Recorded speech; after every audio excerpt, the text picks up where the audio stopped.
Good morning, everybody. Welcome to Treya Tarot.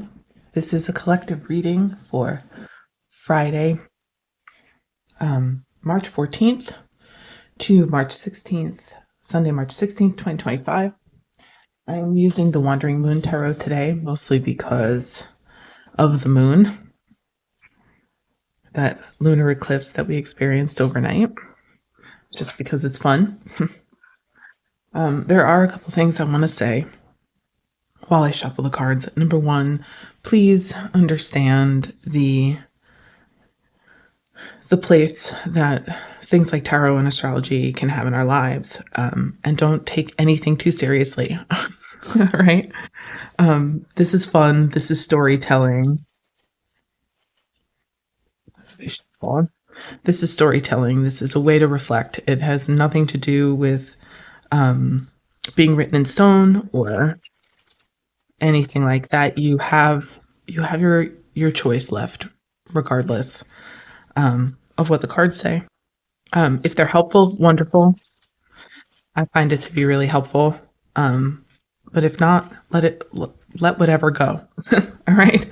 That's my new warning before all of my readings. Take this with the grain of salt that it's meant and enjoy what you can of it. Okay. Thanks. So if you do like these readings, please like, comment, subscribe, share, whatever. All right. Let's see what we have. Strength. Strength is Leo. It's about understanding our inner. It's about understanding and controlling our inner wildness. It's also about strength, about being able to understand where our strength comes from, harness it. Three of Pentacles, collaboration, High Priestess, and the Seven of Cups. Oh, so interesting. This is a reading about clarity and confusion. Okay, strength is understanding the inner self, understanding the wildness within, the raw material, so to speak, and knowing how to harness that, knowing how to calm it even, or direct it. The Three of Pentacles is about collaboration and potential third-party energy, which is the experience of interference, but also it is a card of party, of positive, of happy. So the Three of Pentacles, for me, whenever a three comes up like that, there's an abundance factor. There's a celebration factor, right? The High Priestess being that divine knowledge, that channel of divine knowledge, and the Seven of Cups being about confusion or false options. To me, this says rely. This literally says, when confused, rely on your connection, rely on your companions, and rely on what you know about your inner strength. The Hermit, the light within, again, ties directly to that. The Hierophant, contracts, divine contracts. Six of Cups, past divine contracts. Okay, so there's definitely, and then the Seven of Swords. All right. So there's themes here of past relationships or past contracts with people that could even be past life contracts. The Six of Cups can be about nostalgia and the past, but it can also be about soulmate ships that return you to your innocent state, your state of childlike wonder. So there's something here about the manipulation from the past and the confusion of the present being tied to each other. What's interesting here, though, is that it seems like there's a lot of support. And the contracts the Hierophant represents, or the connection the Hierophant and the High Priestess have here, is that the High Priestess carries that divine knowledge. The Hierophant is the embodiment of divine knowledge and divine will on earth. This is an earthly aspect of this otherworldly aspect. So what you have here is this experience of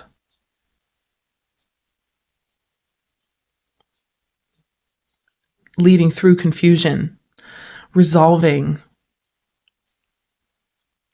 old self-manipulating thought patterns or old cycles of manipulation through relying on support, through relying on self, through getting back to something fundamental within you that has always been there. Two of Pentacles, change, movement, Page of Wands. I'm actually going to pull 4 here. Thought about what feels stable. Page of Swords, new ideas, considerations, and then the 9 of Cups, wish fulfillment. Something's changing in terms of an old story. And in the end, it seems to be the best possible outcome.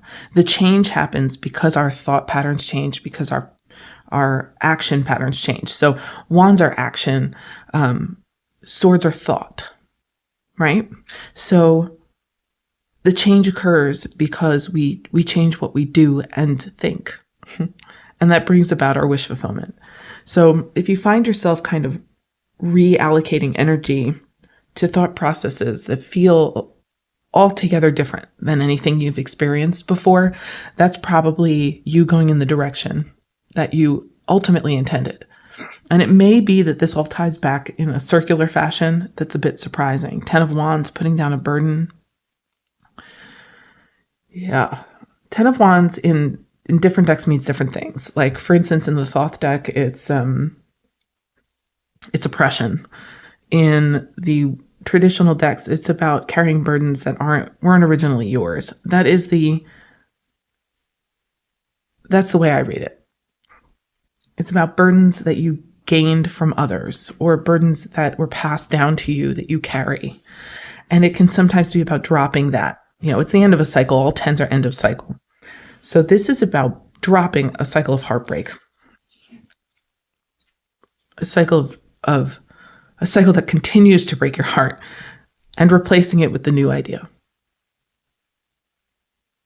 There's new information coming in. 2 of Swords, choice. Because of a new choice. 6 of Swords, movement away from difficulty. And the Emperor. Oh, this is a process of wisdom. Yeah, this is a process of wisdom. This is a process of making the decision to transition from one expectation to release. The 7 of Swords, the expectation implied in the 7 of Swords is that it can be seen from 2 different angles. 7 of Swords can be seen as the expectation that you will be manipulated, or the expectation that you have to manipulate to get your needs met or to keep the peace. Because of all the 2s here, there's new ideas, there's new physical situations, or there is a new physical opportunity to change an old way of thinking and working that is built on the expectation of manipulation. This looks to me like a trust process and a wisdom process, something that developed over many years, that relies solely on your intuition and your ability to understand yourself and where your strength comes from. To have the Emperor as the final card here tells me that this was hard won. This piece that you're moving into, or that you could be moving into, if this is resonating with you, was hard won, and therefore very valued. The Emperor can be stubborn as well. So there is that aspect of, I will not let anything get in my way. I am moving on from this process, come with me or not. There's a very strong line in the sand feeling here. So, especially because of that 10 of Wands. It's like, no, I'm putting this down and I'm moving on to something that feels better, But like I said, this has a lot to do with the way we think, the way we express ourselves, the way we communicate, the expectations we have. and a lot less about, manifestations in the world. So this is an internalized process here. The Pentacles cards that are here are about relying on support. So, and making decisions based on the truth instead of the old process of manipulation.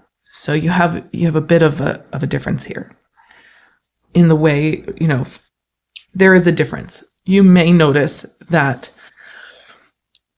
something repeats, but it's handled differently, or it's changed fundamentally, meaning the potential repeat situation actually ends completely differently or continues in a new way. All because you changed your mind. So this feels a lot about feels like getting in touch with our empowerment. This is what this reading feels like to me. The intuition and self-awareness brings us to a sense of empowerment because of our ability to change our mind. You are able to see new things. You are able to stop torturing yourself in whatever mental way you do that. And that's what this storyline says. And that you become the emperor at the end.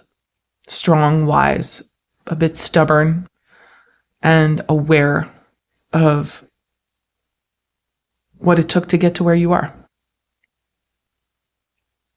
There's confidence in this. Self-confidence. So that's a good thing for the weekend, right? Indulge in your self-confidence and understand how hard you worked to get here. All right, not bad. Cool. So I will see you when I see you. Have a good weekend. Bye.